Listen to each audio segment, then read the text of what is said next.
지난 시간에 이어서 우리가 성경을 보는 이 이야기, 성경이 말하는 이야기의 큰 틀을 함께 나누고자 합니다. 지난주에 2주 전에 나왔던 내용의 연장선이라고 보시면 돼요. 우리가 첫 번째 시간에 나왔던 내용이 이런 내용이 있었었죠. 성경을 보는 그 안경, 눈에 대해서 설명을 드린 적이 있습니다. 우리가 이제 산을 볼 때에도 산을 통째로 보는 경우가 있고요. 멀리서 조명하면서 또 나무 한 그루 한 그루를 가까이서 보는 경우가 있잖아요. 그것을 멀리서 보는 것을 거시적 관점, 그리고 이제 가까이서 보는 것을 미시적 관점이라고 하는데, 제가 이 시간 함께 나누고자 하는 것은요, 하나하나 한 구절 한 장을 살펴본다는 것이 아니라요, 멀리에서 성경 전체가 말하고자 하는 바가 과연 무엇인지를 나누고자 하는 것이에요. 제가 지난 시간에 숙제를 내렸었죠. 창세기 3장에서 11장까지 읽어오시라. 읽어오셨나요? 네, 한 3분 정도 읽어오신 것 같아요. 근데 우리가 잘 아는 내용이에요. 3장부터 11장까지가 잘 아는 내용인데요, 그 내용들을 쭉 한번 살펴보면서 이 창세기 3장부터 11장까지의 내용이요, 사실은 전체 성경 66권의 근간을 이루는 장이 11장까지의 말씀이거든요. 그래서 오늘 이 11장까지의 말씀을 쭉 빠르게 한번 훑으면서 성경 66권 전체가 무엇을 말하고자 하는지, 어떠한 내용을 주된 흐름으로 기록되고 있는지를 함께 나눠봤으면 좋겠습니다. 혹시 1, 2장 얘기 기억나십니까? 1, 2장 얘기. 1, 2장에서 뭘 다루고 있었죠? 하나님께서 이 천지를요, 창조하신 사건이었어요. 그리고 특별히 사람을요, 하나님의 형상으로 창조하셨다는 것이었습니다. 그 사람이 하나님을 닮은 꼴로 창조되었기에 곧 이 아담이요, 누구와 같은 존재였다는 거죠? 하나님과 같은, 하나님을 닮은 왕과 같은 존재로서 이 우주 만물을 다스리는 위치에 서 있었다라는 거예요. 그게 2장까지 내용이었습니다. 그럼 3장부터 우리가 과연 무엇을 성경은 말하고 있는 것인가 차근차근 한번 돌아가 보도록 할게요. 창세기 3장과 4장의 내용은 바로 이것입니다. 우리 한번 읽어볼게요. 시작. 선악과 진짜 왕은 누구인가? 아멘. 3, 4장은요, 이제 마치 하나님의 왕의 대리 통치자로 이 세상에 군림하고 있었던 아담에게 일어난 하나의 스토리에 관련된 것이 바로 선악과라는 스토리라는 거예요. 선악과가 주는 의미가 이러는 것이에요. 선악과는요, 진짜 왕은 누구인가 라는 것을 가르쳐 주는 것이 바로 무엇이라고요? 선악과였다는 거예요. 지난 시간에 나왔던 내용인데요, 하나님이 아담에게 주셨던 2가지의 명령이 있다고 말씀드렸었습니다. 첫 번째 명령이 뭐였었죠? 이름을 지으라는 것이에요. 이름을 지으라는 것은요, 그것을 잘 관찰하고 그것을 규명하고 정의 내리라 라는 것이 이름을 지으라 라는 명령 안에 담겨있는 뜻이었습니다. 그렇게 이것이 무엇인지 그것을 본질을 아는 자만이 그것을 어떻게 한다는 거죠? 두 번째 명령, 다스려라, 다스릴 수 있다는 거예요. 이름을 지었던 아담만이 이 모든 생명들을요, 다스릴 수 있는 능력을 얻게 되었다는 것이에요. 이것이 하나님이 주신 명령이었어요. 이것이 지난 시간 돌아봤던 명령이었는데요, 여기에 한 가지의 명령이 더 추가가 됩니다. 그 명령은 무엇이었을까요? 이건 다 하라는 명령이었어요. 이거 해라, 저거 해라, 하라는 명령인데 하지 말라는 명령이 하나가 추가로 이제 주어집니다. 그 명령이 무엇이죠? 선악과를 먹지 말라라는 명령이었어요. 이 선악과를 먹지 말라는 것을 통해서요, 유일하게 하지 말라는 명령이에요. 다 해도 된다는 거였어요. 다 해도 돼. 하지 말라는 걸 통해서 하나님께서는 이것을 상정하시는 거예요. 하나님이라는 존재와 사람의 존재를요, 이제 상정하시는 거예요. 너는 내가 하지 말라는 것은 하지 말아야 할 존재야. 내가 창조주고 내가 진짜 왕이고 넌 나의 통치를 받아야 할 존재야 라는 것을 하지 말라라는 명령을 통해서 우리에게 주셨다라는 거예요. 아담에게. 근데 우리가 잘 아는 내용이죠. 아담과 하와가 이 명령을 어떻게 합니까? 유일하게 하지 말라고 했던 이 선악과를 먹지 말라라는 명령을요, 아담과 하와는 따먹고 맙니다. 이 결과가 무엇입니까? 선악과를 먹은 결과, 우리가 잘 아는 말씀, 창세기 2장 17절 말씀 보이시나요? 우리 한번 읽어봅니다. 시작. 내가 먹는 날에는 반드시 죽으리라. 아멘. 이것이 하나님의 말씀이었죠. 네가 이 열매를 먹으면 반드시 죽을 거야 라고 분명히 하나님께서 말씀하셨습니다. 여기서 네가 죽을 거야 라는 것은요, 이러한 의미를 담고 있는 거예요. 죽음이란 이것입니다. 생명이신 하나님께로부터 떨어져 나온 그 상태가 그냥 죽음인 거예요. 다시 말해서 이거예요. 먹는 날에는 내가 너를 죽일 거야 라는 게 아니에요. 내가 너를 친히 죽일 거야 라는 게 아니라 떨어지면 뭐라는 거예요? 네가 죽게 될 거야 라는 거예요. 이 말은요, 사형이 아니라 떨어지면 너는 죽을 수밖에 없는 생명인 거야. 그러니까 붙어 있어라 라는 거예요. 우리가 이것을 예수님께서 이렇게 표현하시는 거죠. 그래서 포도나무와 가지에 비유해서 이렇게 표현하시는 거예요. 내가 포도나무요, 너는 가지라. 내 안에 붙어 있으면 너희는 사는 거야. 근데 떨어지면 죽는 거야. 이것이 그 의미라는 거예요. 하나님께서는 내가 생명의 근원이라는 거예요. 나로부터 생명이 발출되고 나왔다는 거예요. 나로부터 나온 생명들은요, 하나님께 붙어 있어야지만 그 생명을 누릴 수 있는 존재로 창조함을 받았다는 거예요. 그러니까 네가 그것을 먹으면 이제 나에게서 떨어지게 되는 거야. 더 이상 나를 하나님으로 왕으로 인정하지 않는 순간 나에게서 떨어져서 너는 이제 죽게 되는 거야 라고 말씀하신 거예요. 근데 이제 아담이요, 어떻게 한 거죠? 선악과를 먹고 나서 하나님으로부터 떨어져 버리게 된 거예요. 그렇게 사람에게, 인류에게 죽음이라는 인생의 결국이 찾아오게 된 것입니다. 이것이 이 선악과 안에 담기는 의미가 되는 거죠. 선악과 안에 담기는 뜻은 뭐라는 거죠? 진짜 왕은 누구라는 거예요? 하나님이신데 그걸 먹은 행위는 뭐라고요? 진짜 왕인지 누구라는 거예요? 내가 진짜 왕이다 라는 것에 대한 표출이 선악과를 먹은 행동이었다라는 거예요. 그렇게 이 행동 결과로 아담으로부터 시작된 모든 인류는요, 이제 다 누구의 통치받는 것을 거부하며 살아갈까요? 하나님의 통치받는 것을 거부하며 살아가게 된 것입니다. 사람들을 보면요, 이런 것을 궁금해하는 사람을 본 적이 없어요. 얼마 전에 이제 주보의 그 칼럼에도 쓰여있던 그런 내용 중에 하나인데, 사과를 먹으면서 사과가 어디로부터 나오는지를 궁금해하면서 먹은 사람을 본 적 있으십니까? 와, 사과가 어떻게 만들어진 거지? 어떻게 사과가 생겨났을까? 우리는 계량종은 있죠. 무엇과 무엇을 섞어가지고 계량종을 만들어내지만 오리지널 사과, 오리지널 귤, 뭐 지금은 천혜야, 뭐 엄청나게 뭐 다양한데 오리지널 그 귤, 이것들은 과연 누가 만들어낸 걸까요? 먹으면서 이런 질문을 하는 사람을 저도 본 적이 없어요. 질문하면 결국 사람은 누구를 찾게 되는 걸까요? 이것을 만든 존재를 찾을 수밖에 없는 거예요. 그래서 사람은요, 본능적으로 뭐예요? 그것을요, 거부하는 거예요. 그 존재를 생각하면 결국 우리는요, 신이라는 존재로 다가갈 수밖에 없는 거예요. 아니면 우연히 만들어졌다던가 아니면 신이라는 존재를 인정할 수밖에 없는 거예요. 근데 죄를 지은 사람의 본성이 뭔지 알아요?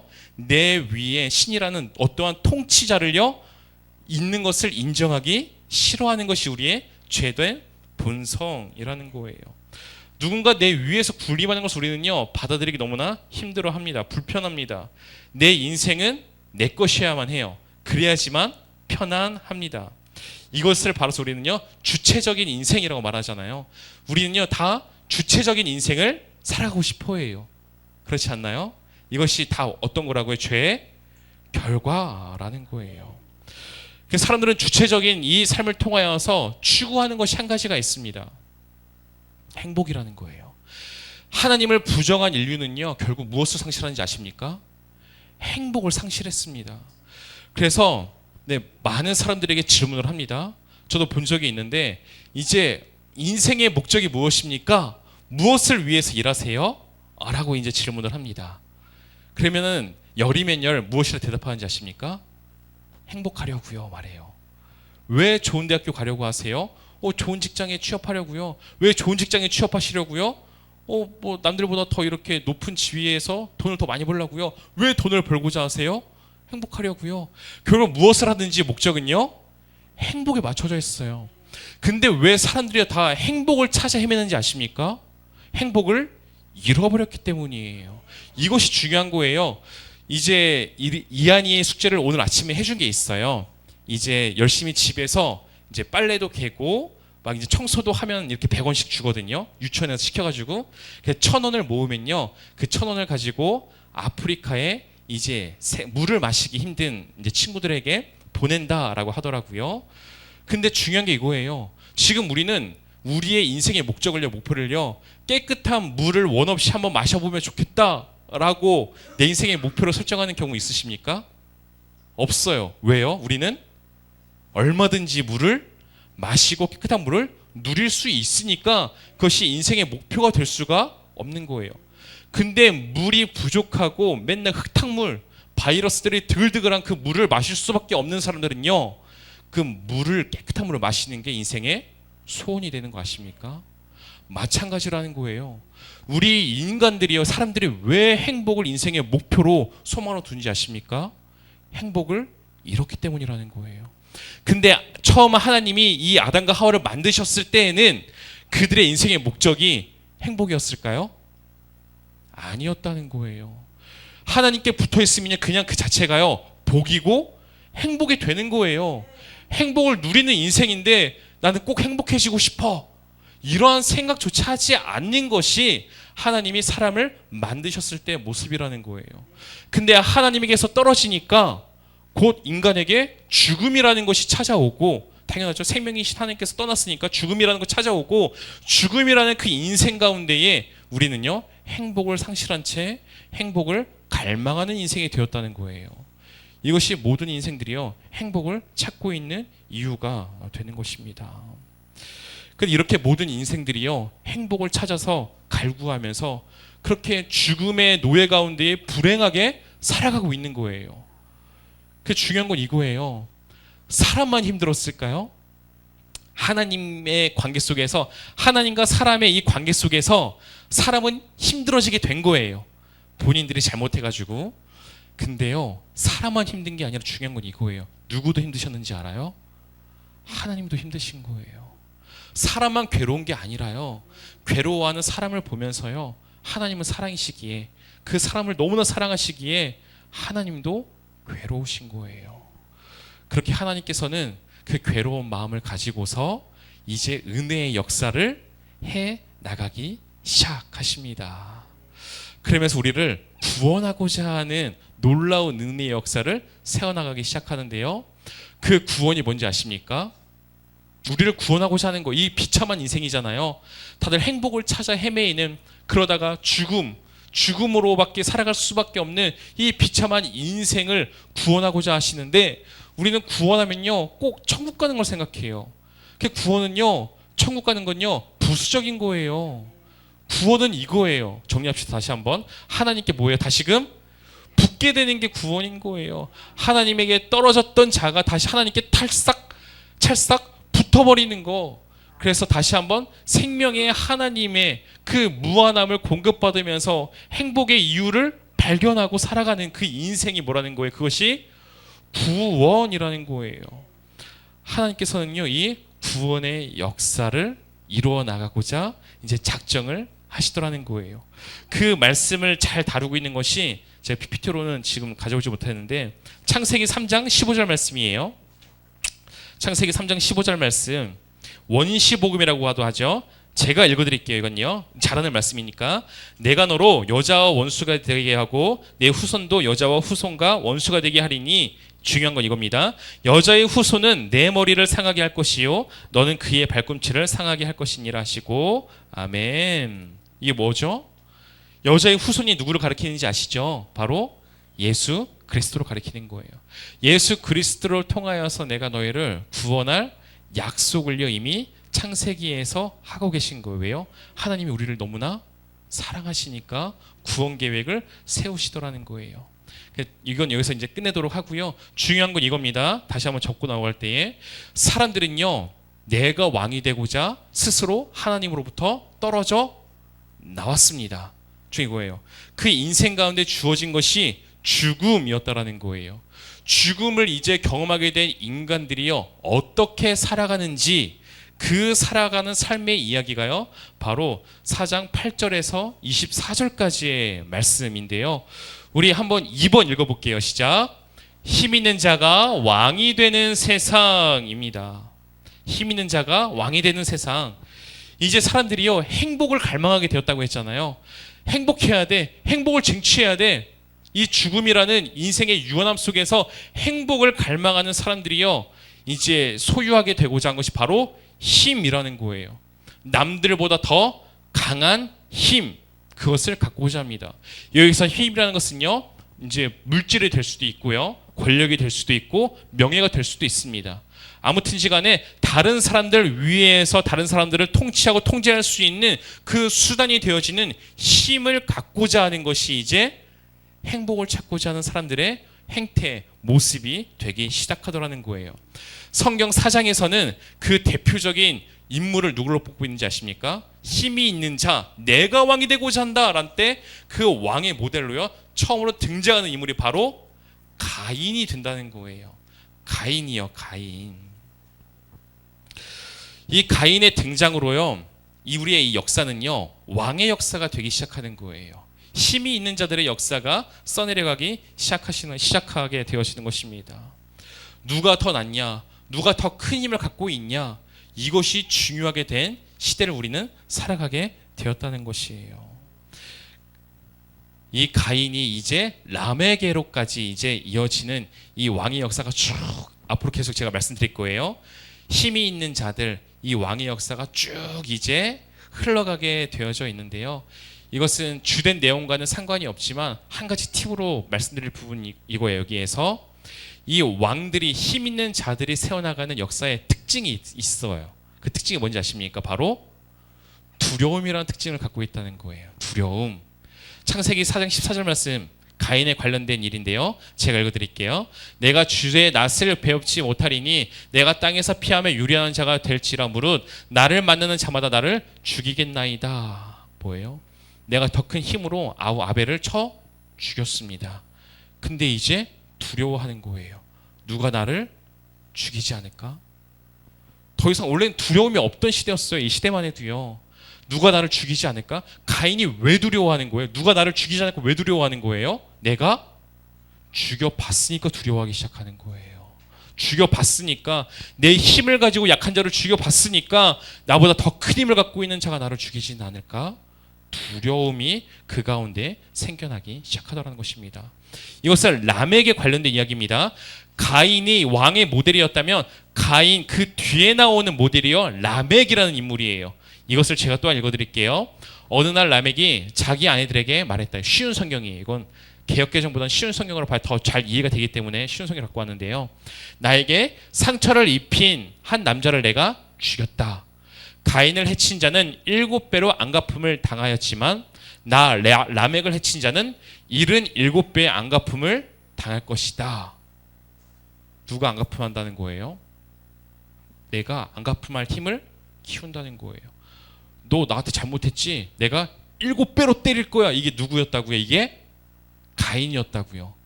근데요, 라멕은 더한 거죠. 너 한 대 쳐봐. 난 77대 때리는 거야. 내 힘을 가지고서 다들 찍소리 못하게 할 거야. 그리고 어떻게 했다고요? 나에게 상처 입힌 자를 내가 그냥 죽였다는 거예요. 죽여버리고 태어난 거예요. 나한테 그렇게 하기만 해봐 다 죽는 거야 라고 말하는 거예요. 이러한 자들이 이제 이 역사 가운데 등장하면서 힘 있는 자들이 권력을 얻고 통치자가 되어지는 이 모습이요, 가인으로부터 쭉 시작되는 인류의 역사가 된다라는 거예요. 이 역사가 지금까지 흘러오는 거죠. 창세기에 계속 이게 등장하고 있는 거예요. 이렇게 힘이 있는 자들의 역사가 이제 창세기 4장의 말미에 쭉 기록되고 있는 거예요. 힘 있는 자들이 세우는 역사가. 근데 성경이 여기에서 끝나는 건 아니겠죠. 힘이 있는 자들의 역사만 끝난다면 그냥 역사책에 불과하겠죠. 성경은 여기에서 한 발자국 더 나아갑니다. 아이고, 네. 우리 한번 세 번째 읽어봅니다. 시작. 셋의 후손 언약 공동체. 창세기 4장 25절부터 5장까지 이야기가요. 이제 이 힘 있는 자들이 세워나가는 그 역사 가운데에 하나님께서 세우신 언약 공동체가 등장하더라는 거예요. 하나님께서 누구에게 언약을 주셨다고 했죠? 창세기 3장 15절 말씀에서 아담에게 언약을 주셨습니다. 그게 언약 공동체라는 거예요. 근데 그 언약을 받은 공동체가요 또 새롭게 흘러가고 있다는 거예요. 두 가지의 가지로 흘러가는 겁니다. 가인에게 속한 힘이 있는 자들이 통치하는 세상이 흘러가고 있고요. 그 사이에 셋의 후손들, 이제 하나님께서 이제 아벨과 가인이 있었죠. 아벨이 죽었을 때에 아벨을 다시 내어서요 이제 아담의 후손으로 셋을 허락하십니다. 그 셋의 후손을 통하여서 언약 공동체를 이루어 가신다는 거예요. 이것이 또한 중요한데요. 우리 창세기 4장 25절에서 26절 말씀이에요. 제가 읽어드릴게요. 아담이 다시 자기 아내와 동침함에, 아벨이 죽고 나서 다시 동침함에 그가 아들을 낳아 그의 이름을 셋이라 하였으니 이는 가인이 내게 가인이 죽인 아벨 대신에 다른 씨를 주셨다 함이며 셋도 아들을 낳고 그 이름을 에노스라 하였으며, 이게 중요해요. 그때에 사람들이 비로소 여호와의 이름을 불렀더라. 아멘. 가인은요 여호와 이름을 부르지 않는 공동체예요. 하나님과 상관없는 공동체, 언약 밖에 있는 공동체로서 힘이 있는 자들이 세워나가는 그러한 공동체가 되는 반면에 이제 셋의 후손은요 하나님의 아담에게 주신 언약이 흘러가는 공동체로서 이제 그들은 누굴 불렀다고요? 여호와의 이름을 부르며 하나님을 예배하는 공동체가 또 따로 세워지기 시작했더라는 거예요. 이게 중요해요. 왕의 역사 가운데에 언약 공동체가 함께 세워지기 시작했다. 하나님의 소망은 어디에 있는 거예요? 가인의 족속에 있을까요? 아니면 셋의 후손들에게 있을까요? 하나님의 소망은 맞아요. 셋의 후손들에게 주어지면서 이 역사는요 함께 흘러가게 되는 거예요. 가인의 역사가 끝나고 셋의 후손들이 세워지는 것이 아니라요, 가인과 셋의 후손의 역사가요 함께 한 역사 가운데 흘러간다는 것, 이것을 우리는 꼭 기억해야만 합니다. 이렇게 하나님께서는요 언약 공동체를 세우십니다. 그게 이제 5장의 족보로 등장하게 되어지는 거예요. 창세기에 있어서의 그래서 족보는요 굉장히 중요해요. 누가 누굴 낳았고 누가 누굴 낳았고 아유 지겨워 이걸 왜 알아야 되는 거야 하는 것이 우리의 족보잖아요. 그 족보는요 한 가지 의미를 갖고 있는 거예요. 이 언약이 누구를 통하여 흘러가는지를 보여주는 거예요. 그래서 5장에서는요 아담 족보가 나오는데요, 아담 족보에 가인의 족보도 나오긴 해요. 하지만 포커스는 어디에 맞춰져 있는지 아십니까? 셋의 족속에 맞춰져 있다는 거예요. 아담이의 셋에 흘러가고요, 셋에서 흘러가는 족보가 누구에서 끝나는지 아십니까? 5장 말미에 노아에서 끝난다는 거예요. 그래서 이 언약이요 누구에게로 흘렀다는 거죠? 아담에게서 셋에게로 흐르고 셋에게서 노아에게로 흘렀다는 것을 보여주는 게 바로 이 창세기의 5장의 족보의 역할이라는 거예요. 그러면 이제 우리는 소망하게 되는 거죠. 5장까지 읽었을 때에 이 셋의 후손들을 통하여서 하나님의 역사가 일어나겠구나 라는 것을 소망하게 될 것인데, 6장부터는 어떠한 이야기가 기록되는지 아십니까? 족보는 하나님의 언약이 누구에게 흘러가는지 보여주는 것이고요. 6장부터 9장까지 이야기는 이것을 다루고 있습니다. 우리 함께 읽어볼게요. 시작. 노아 홍수, 노아 시대의 왕 네피림. 뭐요? 계속 사실 반복되는 역사예요. 반복되는 역사예요. 하나님께서요 셋의 후손에게요 기대하신 게 있어요. 하나님이요 언약을 맡기신 언약 공동체는요 하나님이 소망과 하나님의 기대함이 있는데요, 두 가지의 기대함이 지금 시대도 동일한 기대입니다. 첫 번째 뭐죠? 읽어볼게요. 시작. 거룩한 예배 공동체. 맞아요. 거룩한 예배 공동체가 되라는 거예요. 그래서 거룩이라는 뜻이 무엇인지 아시죠? 네, 구별됨입니다. 구별된 다르게 살아가는 거예요. 지금 셋의 공동체도요 누구의 역사와 함께 씌워지고 있다고요? 가인의 역사와 함께 씌워지고 있다고요. 그럼 누구와 다르게 살아가는 거예요? 가인과 다르게 살아가라는 거예요. 가인은 어떠한 논리라고요? 힘센 자가 통치자가 되어서 다스리는 논리라고요. 거룩한 것은 너희는 그게 아니야. 힘센 자가 왕이 되어서 통치하는 것이 아니라 뭐라는 거예요? 하나님이 왕이 되어져서 그 하나님을 예배하는 공동체로 너희는 살아가야 돼 라는 거예요. 나를 인정하라는 거죠. 그리고 두 번째 명령이 중요합니다. 우리 한꺼번에 읽어봅니다. 시작. 가인 계열의 사람들에게 진리를 전파하라 라는 거예요. 너희는 이렇게 잘 살아가. 나랑 관계 있는 모습으로 잘 살아가. 그리고 그들도 행복을 추구하고자 힘을 소유하고자 하는 것인데 너희는 이제 행복한 사람들이잖아. 내게서 행복을 배웠잖아. 그들에게 진짜 행복이 무언지를 하나님께 돌아가고 회개하고 하나님께 다시 붙는 것이 행복이라는 것을 그들에게 뭐예요? 가르쳐줘라 라는 그런 목적을 두고 가인과 같은 한 역사에 이 셋의 후손을 엮어서 언약 공동체로 두셨다라는 거예요. 이것은 지금도 마찬가지입니다.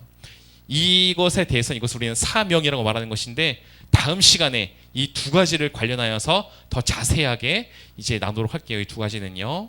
근데 어떻게 되었을까요? 이 셋의 후손이 언약 공동체가 어떻게 되었을까요?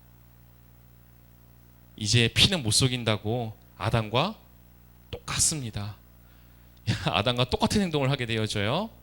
셋의 후손이요. 가인의 후손에게 뭐라 했죠? 거룩해야 된다 했잖아요. 거룩은 구별되는 거라고 했어요. 근데 섞여버려요. 창세기 6장 2절 말씀을 우리 함께 읽어볼게요. 시작. 하나님의 아들들이 사람의 딸들의 아름다움을 보고 자기들이 좋아하는 모든 여자를 아내로 삼는지라. 아멘. 여기서 하나님의 아들들은요, 천사가 아닙니다. 천사라고 말하는 사람들도 있어요. 이단 중에서도 하나님의 아들들에 대한 어떠한 그런 해석을 하는 경우가 있는데 하나님의 아들들이요, 곧 뭐를 가리키는 걸까요? 셋의 후손들을 가리키는 거예요. 지금 아담은요, 하나님의 아들이었어요. 하나님의 형상을 닮았기에 아들이었던 존재예요. 근데 하나님의 형상을 닮은 그 아들이라는 그 모습이 누구에게 흘러왔다고요? 셋에게로 흘러가는 거라고요. 여기 하나님의 아들들은요, 그렇기에 셋의 후손을 가리키는 거예요. 그리고 사람의 딸들은 누구를 가리키는 걸까요? 가인의 후손을 가리키는 거예요. 단순히 남자와 여자를 말하는 게 아닙니다. 이것은요, 가인의 후손과 셋의 후손을 말하는 거예요. 근데 셋의 후손이 어떻게 했대요? 가인의 후손들을 딱 보는데 어떻게 보였다는 거예요? 아름답게 보였다는 거예요. 하나님이 셋의 후손에게 주신 명령이 뭐예요? 도리어 가인의 후손들이 너희를 보고서 행복이 뭔지를 발견하고 이렇게 해야 되는데 반대가 돼버린 거예요. 언약 공동체의 사람들이 세상의 사람들을 보면서 와, 아름답다 여기면서 나도 저렇게 아름다워지면 좋겠는데 라는 생각을 하게 됐다는 거예요. 중요한 게 보고라는 거죠. 아담과 하와가 왜 선악과를 보았을 때 어떻게 보였습니까? 먹음직스럽게 보인 거예요. 아름답게 보인 거예요. 나도 보고서 저렇게 하면 나도 지금보다 더 만족스러운 인생이 될 것 같은데, 나도 하나님이 될 것 같은데. 지금요, 똑같은 거예요. 하나님과 붙어서 사는 것이 복인데요, 그것을요, 셋의 후손들의 언약 공동체 백성들이요 있고요, 내가 왕이다 살아가고 있는 거잖아요. 내가 잘난 맛에 살아가는 사람들을 보면서요, 와, 저들이 스스로 하나님을 여기는 것이 더 멋져 보이기 시작하는 거예요. 나도 하나님처럼 되고 싶은데? 라는 생각을 하게 되어지는 거예요. 그렇게 뭐예요? 그 여자들을 아내로 삼으며 그들과 섞이기 시작해버렸다는 거예요. 사람의 딸들의 아름다움이 무엇인지 아십니까? 그들이 본 사람들의 딸들의 아름다움, 여기서 보면은 그냥 보면은 외모가 아름다워가지고 아유 너무나 사랑스럽다 하고서 남자들이 환장해가지고 그 여자들에게 달려가가지고 뭔가 이제 이 셋의 후손의 여자들은 유전적으로 조금은 못생기고 가인의 후손들은 조금 더 유전적으로 예뻐가지고 이거 보다가 저거 보니까 너무 예쁘다 하고서 막 가버리고 막 이런 게 아닙니다. 그렇게 볼 수도 있는데 아니에요. 사람의 딸들의 아름다움은 이거라는 거예요. 창세기 6장 4절 말씀 우리 함께 읽어봅니다. 시작.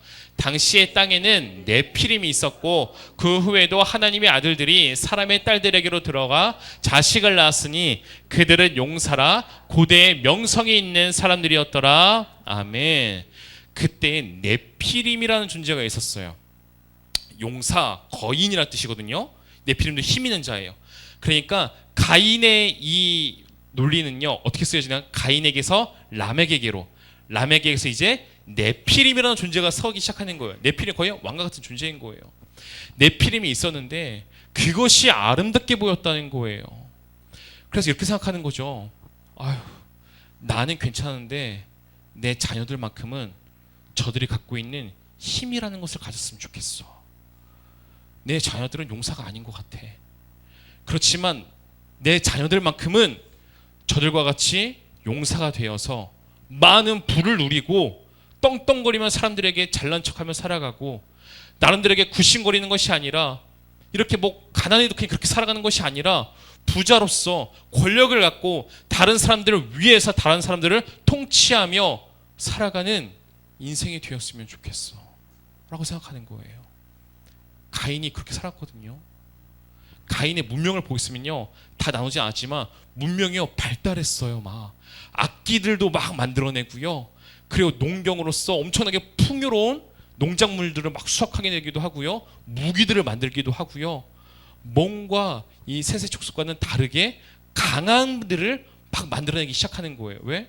이들은 강함이 있어야지만 더 나은 존재가 되기 때문에, 더 행복한 존재가 되기 때문에 강함을 추구하면서 발전시킨 문화가, 문명이 있었더라는 거예요. 그런 것들을 바라보면서 부럽다라는 거죠. 내 자녀들만큼은. 그들의 바람대로 되긴 됐어요. 자녀들을 낳았는데요, 자녀가 어떻게 되었다는 거죠? 그들이 용사가 됩니다. 셋의 자손들이요, 가인의 후손들과 섞인 결과 그들의 후손이요 이제 명성이 있어서 이름을 떨치는 사람의 자식들이 되어져 버려요. 어찌 보면 성공한 것처럼 보이죠. 근데 하나님의 평가가 중요한 거죠. 하나님의 평가가 무엇인지 아십니까? 아름답게 본 힘과 권력과 이 물질의 풍요로움을 소망하면서 내 자식들만큼은 그렇게 살면 좋겠다라고 생각하며 언약 공동체의 백성들이 섞여버린 그 모습을 본 하나님의 평가는, 그래 너희들이 명성 있는 자가 됐으니까 됐다, 괜찮아 라고 말씀하시는 게 아니더라는 거예요. 창세기 6장 5절 말씀입니다. 우리 함께 읽어봅니다. 시작. 여호와께서 사람의 죄악이 세상에 가득함과 그의 마음으로 생각하는 모든 계획이 항상 악한 분임을 보시고, 아멘. 이거예요. 그의 모든 행태들이 어떻게 보였다는 거예요? 악이었다는 거예요. 하나님의 평가는요, 이 세상에서 내가 얼마나 큰 명성을 떨치느냐, 얼마나 많은 인정을 받느냐가 아니었다는 거예요. 지금 이 셋의 후손들이 보인 것은 하나님 앞에서 악이었다는 거예요. 악. 다시금 아담의 반차를 쫓는 거예요. 내 눈에 보기에 아름답고 좋은 것들을 택하고 결국 가인의 후손에게 물들어서 내가 내 인생의 왕이 되고자 한 선택을 한 결과는 하나님에 대해서 악한 일이 되었다라는 거예요. 악한 일이 되었다는 거예요. 이 악을 보시고서 하나님께서 어떠한 결단을 내리는지 아십니까? 그것이 우리가 잘 아는 결단이죠. 바로 홍수 심판이었다는 거예요. 셋의 후손에게 소망을 두셨습니다. 언약 공동체에게. 근데 그 셋의 후손이요 혼합되어지자 가인의 후손과 그것이 하나님 앞에 악이 되었고, 하나님께서는요 그것을요 심판하시더라는 거예요. 죄에 대한 방은요 무엇이라는 거죠? 심판이라는 거예요. 하나님은 죄에 대해서 그냥 묻고 넘기시는 분이 절대로 아니십니다. 반드시 죄악됨을 심판하시는 하나님이세요. 왜 홍수로 심판한지 아십니까? 천재지변인 거예요. 전 지구적으로 일어난 이 천재지변은요, 아무리 힘센 문명을 고도로 발달시킨 인류라 할지라도요, 그것을요 뭐예요? 감당해낼 수가 없는 거예요. 이걸 통해서 알라는 거죠. 뭘 알라는 거예요? 진짜 왕은 니들 아니야, 나야 라는 것을 알라는 거예요. 지금 이 시대에도요 천재지변이요 끝없이 일어나고 있습니다. 뭐 얼마 전에도 진평 쪽에서 뭐 2.2 강진에 뭐 지진이 있었다고 막 문자 날라오더라고요. 뭐 지진도 지금 일본도 지금 큰 문제 아닙니까? 계속 지진의 이제 그 전조 증상이. 이런 어떠한 천재지변 앞에서는요 이때보다 문명이, 문화가, 과학 기술력이 더 발전했어도요 우리 사람들은요 속수무책으로 당할 수밖에 없어요. 이럴 때면 우리는 무엇을 생각해야 되는 거예요? 왕은 하나님이심을 우리는 기억해야 되는 거예요. 진짜 왕이 누구인지를 보여줬던 이 신의 한 수가 바로 홍수 심판이었다라는 거죠. 근데 하나님의 놀라운 법칙이 한 가지 더 등장하는데요. 하나님 이렇게 심판하십니다. 심판하는 중에도요. 근데 다 심판하시는 게 아니라고요. 아까 이제 아담 족보 5장에 나왔었잖아요. 그 족보가 어디서 끝났다고요? 노아에서 끝났다고요. 노아에서요. 이게 중요한 거예요. 즉 그 아담에게 주셨던 언약이요, 새 세계로 흘렀고, 새 세계에서 누구로 흘렀다고요? 노아에게로 흘렀다고요. 그리고 그 약속은요, 언약은요, 영원히 불변합니다. 노아를 통해서 이제 다시금 하나님께서요, 하나님의 이 언약 공동체를 만들어 나가기 시작하시더라는 거예요. 노아를 통해서. 심판 중에도 구원받는 자들을 두신다고요. 어떠한 자? 바로 은혜 받은 자를 그렇게 두시더라는 거예요. 노아는요, 죄인이었죠. 죄가 없었겠습니까? 그렇지만 노아는요, 누구에게 붙어 있고자 했던 사람이에요? 하나님께 붙어 있고자 했던 사람이에요. 모든 셋의 후손들이 가인의 후손들에게 붙는다 할지라도 노아는 자신의 이 거룩을 지키고자 하며 하나님을 왕으로 인정했던 자가 바로 노아였다는 거예요. 그 노아를 통하여서 하나님께서는 계속적으로 은혜의 역사를 이어가십니다. 5번입니다. 창세기 10장에서 11장까지 이야기인데요. 우리 함께 읽어봅니다. 시작. 노아 홍수 이후 니므롯과 아브라함의 이제 구도예요. 그래서 반복되는 거예요. 이 세상의 가인의 족속과 이제 셋의 족속이 계속 모여 지금 이제 vs 대결하는 구도가 계속 반복되게 되어지는 것입니다. 심판 이후에는요, 니므롯이라는 존재가 또 등장해요. 가인에게서 라멕, 라멕에게서 네피림, 네피림에서 끝날 줄 알았죠 이제. 근데 또 노아의 홍수 이후에 다 정신 차리면 좋겠는데 또 정신 못 차리고요, 니므롯이 또 등장합니다. 니므롯도 뭐예요? 힘센 자가 왕이 되는 존재가 니므롯이에요. 변하지 않는 역사인 거죠. 창세기 10장 8절과 10절 말씀 우리 한번 읽어봅니다. 시작. 구스가 또 니므롯을 낳았으니 그는 세상에 뭐라고요? 첫 용사. 또 용사라는 거예요. 또 용사. 그러니까 노아 이후에 이제 심판 이후에 이제 용사가 다 죽은 줄 알았는데 또 용사가 또 등장하는 거예요. 내 힘 믿고 이제 내가 왕이다 하는 그것이 니므롯이라고요. 중요한 10절 말씀 읽어봅니다. 그의 나라는 시날 땅의 바벨과 에렉과 아깃과 갈레에서 시작되었으며, 아멘. 중요한 이거예요. 처음으로 나라라는 개념이 등장하기 시작해요. 진짜로 누가 봐더라도 왕다운 왕권이라는 그 나라를 가진 나라가 시작되기 시작하는데 그 처음 시작이 누구라고요? 니므롯이라고요. 니므롯이 어떻게 그렇게 됐다고요? 첫 용사였기 때문에, 힘이 있는 자였기 때문에 자신이 첫 왕이 된 것입니다. 중요한 건 이거예요. 시날 땅 바벨이라는 것이 굉장히 중요합니다. 많이 우리가 들은 거죠. 11장 2절 말씀 우리 한번 읽어봅니다. 시작. 이에 그들이 동방으로 옮기다가 시날 평지를 만나 거기 거류하며, 11장 4절 읽어봅니다. 시작. 그 탑 꼭대기를 하늘에 닿게 하여 우리 이름을 내고 온 지명의 흩어짐을 면하자. 아멘. 이것이 우리가 잘 아는 바벨탑 사건이죠. 지금 이 사건이 누구로부터 기인됐다는 거예요? 니므롯이요. 니므롯이 어디에 나라를 세웠다고요? 시날 땅이요. 시날 땅이요. 거기에 바벨이라고 되어 있잖아요. 앞에 내용 까먹으시는가? 시날 땅에 바벨 있잖아요. 이 땅 위에 이제 나라를 세우고 우리가 흩어짐을 면하자고 나라를 세우고 거기에서 바벨탑을 막 쌓기 시작하는 거예요. 바벨탑을 쌓는 그 이유와 목적이 뭐라고요? 누구 이름을 내자? 우리 이름을 내자라는 거예요. 하나님이 아니에요. 하나님과 상관없이 누가 힘을 갖고 누가 왕이 되어지는 세상, 우리가 사람이 하나님과 상관없이 우리가 왕이 되어서 통치하는 그 나라를 우리가 건설해 나가자라고 힘을 모으기 시작하더라는 거예요. 이것이 니므롯입니다. 니므롯이에요.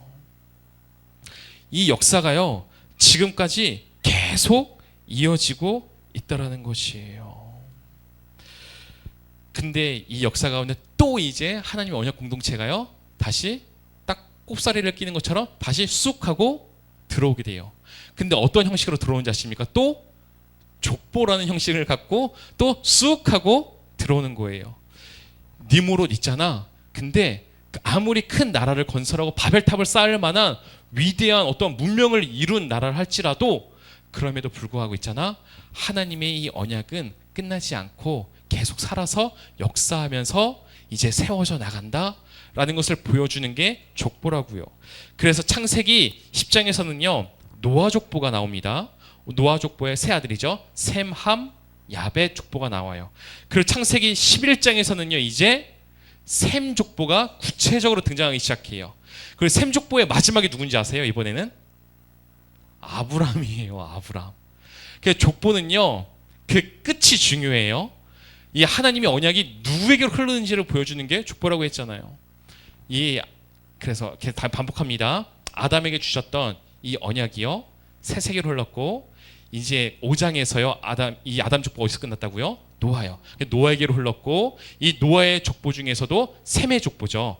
이제 셈의 족보를 통해서 누구에게로 이 언약이 흐르는 거라고요? 아브라함에게로 흐르는 거라고요. 이것이 바로 성경의 족보의 역할이라는 거예요. 하나님의 언약은 끊이지 않고 계속 이어진다라는 거예요. 이렇게 11장 이 족보로서 끝나고 12장에서는 아브라함을 부르시게 되어집니다. 하나님께서요. 근데 아브라함이 어디에 살았는지 아세요? 이 시날 평지가 있는 바벨탑이 쌓아졌던 그 우루, 이 지역이거든요. 바로 이 지역에 있던 그 아브라함을 부르시더라는 거예요. 뭐예요?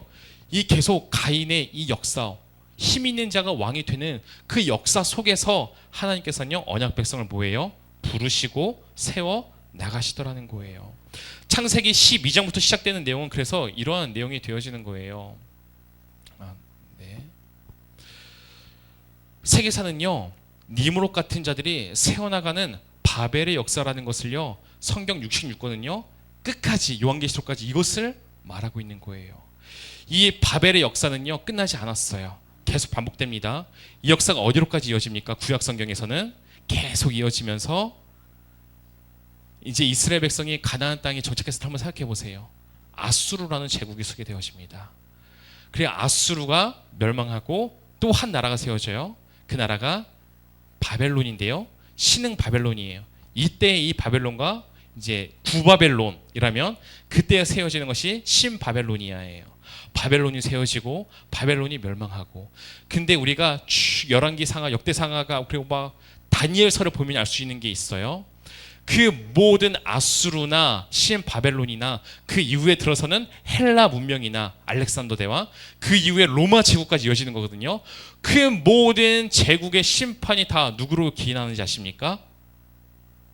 하나님으로 기인한다는 것을 말해주는 게 뭔지 아세요? 그게 바로 다니엘 선고예요. 다니엘이에요. 다니엘이 말하는 건 모든 이 역사의 심판자는 하나님이시다라는 거예요. 지금 이 가인의 역사 가운데 노아의 심판이 있었습니다. 사람을 정신 못 차리죠. 그렇게 바벨탑을 건설해요. 하나님이 그 바벨탑도요 무너뜨리세요. 언어를 흩으시고 심판하십니다. 그렇게 또 다른 나라들이 계속 세워지는 거예요.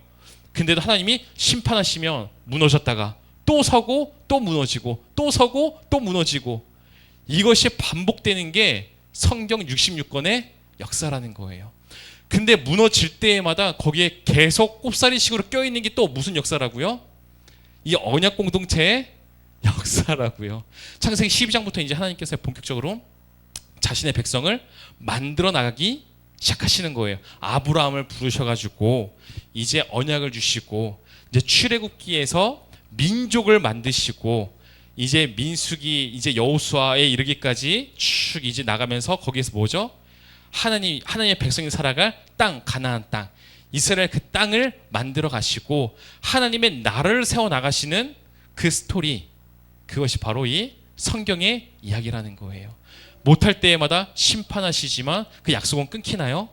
안 끊기고 계속 세워져 나가더라는 거예요. 아담에게 주셨던 약속이 방금 셋이 노아에게로, 노아에게서 아브라함에게로, 아브라함에게서 이제는 다윗에게로, 다윗에게서 이제는 예수 그리스도에게로 계속 이 약속이 이어지면서 하나님의 나라는 한 번이라도 망한 적이 있나요? 망하지 않고 계속 세워져 나가더라는 거예요. 그리고 그 정점이 어디죠? 이제 요한 계시록이 정점이 되는 거예요. 이제 그때에는 완전한 심판이 있는 거예요. 이전에는 좀 제한적인 심판이었던 거죠. 심판을 했지만 완전한 심판은 아니었어요. 그렇게 계속 살아났지만 요한계시록에서는 이제 완전한 심판이 이루어지게 되는 거예요. 그래서 요한계시록에서요, 심판을 말할 때 누구를 심판한다 말하는지 아십니까? 이게 중요해요. 요한계시록 18장 10절 말씀이에요. 그의 고통을 무서워하며 멀리 서서 이르되 화이또다. 누구에게 화이때요? 큰 성, 견고한 성 바벨론이여, 한 시간 내 심판이 이르렀다 하리로다. 요한계시록은요 계속 심판하는데요, 당시 요한계시록이 써졌을 때의 제국은 어떤 제국인지 아십니까? 그때 바벨론은 없었어요. 이미 망하고 없었어요. 로마 제국이에요. 성경은 의도적으로 누구를 심판한다 말하고 있는지 알아요? 바벨론을 심판한다 말하고 있는 거예요. 이 창세기 11장의 내용을 근거로 해서 요한은 계속 바벨론이 심판받을 거야, 바벨론이 심판받을 거야. 로마도 뭐라는 거죠? 바벨론과 같다는 거예요. 창세기 11장에서 말하는 이 니무롯이 세운 바벨론의 그 역사가요, 지금 로마의 역사인 거고, 지금 우리가 살아가는 21세기의 동일한 역사더라는 거예요. 이러한 역사 가운데에 가인의 계열에서 내가 왕이 되어서 내가 힘이다, 내가 하나님이다, 신은 없다, 하나님에게서 떨어진 자들은요 바벨론과 같은 자가 되어서 결국 어떻게 된다고요? 완전한 심판을 당하게 될 것이다. 이제 이 방주 노아의 홍수 그 정도가 아니라 완전한 심판을 받게 될 것이다. 그리고 하나님의 이 언약 공동체는요 그때 온전한 하나님의 나라로 세워지게 될 것이다 라는 것을 보여주는 게 바로 성경의 스토리라는 거예요. 성경의 스토리는 니무롯이 세워가는 바벨의 역사인 동시에 이 세계사 속에서 바벨 역사가 쓰여지는 이 세계사, 지금 역사, 이 역사 속에서 하나님의 언약 백성들이 만들어지는 이야기가 어떤 이야기다? 바로 성경 이야기다. 성경이 어떤 책인지 아시겠죠? 네, 하나님이 주인 되시는 자들과 이제는 내가 주인 되고자 하는 자들 간의 그러한 있는 이야기, 이것이 바로 그것을 보면서 너희는 언약 공동체에 속해 있어야 돼, 하나님에게서 떨어지지 마, 언약을 붙들고 살아가야 해 라고 말해주는 것이 바로 이 성경 66권의 말씀이다 라는 것, 우리가 기억하면서 말씀을 쭉 읽었으면 좋겠고요. 우리가 다음 시간에는 이 니무롯과 아브라함, 이 대조, 대립하고 있는 이 구도에 대해서 조금 더 이제 설명하는 시간, 다음 시간에 갖도록 할게요. 그러니까 숙제는 따로 없습니다. 뭐 읽어야 될 건 없고요. 그냥 오늘 했던 내용 중에서 조금은 반복적으로 이제 집중 포인트가 바뀌어가지고 다시 한번 말씀드리게 될 거예요. 정리합니다. 마지막 창세기 3장에서 11장으로 본 성경 이야기예요. 말씀드렸죠, 서두에. 창세기 3장에서 11장이요 성경 이야기의 근간을 갖고 있는 거라고요. 그러니까 요한계시록에서도 그래서 바벨 이야기를 계속 끌고 오는 거라고요. 이 창세기 3장에서 11장 이야기는 이거라고요. 첫 번째, 하나님의 언약 백성은 세계사 속에서 세워져 왔다는 거예요. 쭉 세워져 왔다는 거예요. 우리가 이 세계의 역사 속에 하나님의 언약 공동체인 우리가 함께 지금 존속하고 있다라는 거예요. 두 번째입니다. 가인, 라멕, 네피림, 님으로서 이어지는 왕사는 결국 심판으로 끝난다라는 것을 보여주는 거예요. 그래서 이 노아의 홍수는요 요한계시록의 심판을요 미리 보여주는 사건이라고 볼 수가 있는 거죠. 이렇게 될 거야 라는 것을 분명히 알려주는 거예요. 세 번째입니다. 언약 백성을 통한 하나님 나라는 무너지지 않는다. 계속 지는 것처럼 보입니다. 막 셋의 후손이 가인 후손들에게 들어가고 지는 것처럼 보이지만 단 한순간도 하나님의 나라는 무너지거나 진 적이 없습니다. 하나님의 나라는 영원 무궁할 것입니다. 그것이 바로 우리가 속한 나라의 특징이라는 거예요. 우리가 이것을 알고서 하나님의 말씀을 우리가